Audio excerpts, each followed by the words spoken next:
আওয়ামী লীগ যেটা করেছে আর কি, ভারতকে ব্যবহার করেছে এক অর্থে। ভারতের আশ্রয় নিয়েছে, ভারতেরও সমস্যা নাই, ভারত তো সবই পাচ্ছে এখান থেকে। এদের দরকার হচ্ছে লুটপাট করা।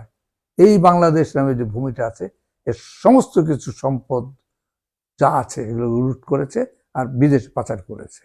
এরা হচ্ছে বর্গীর দল, এরা বর্গী হানাদাররা যেমন বাংলায় লুটতরাজ করার জন্য হানা দিতে আক্রমণ করতো, তেমন এরা এই বিশেষ করে 16টা বছর, আসলে 71-এ এরা লুটপাট শুরু করেছিল, টিকতে পারেনি, 75-এ শেষ হয়ে গেছিল, ঝাড়ে বংশের পতন হয়েছিল, ধ্বংস হয়েছিল।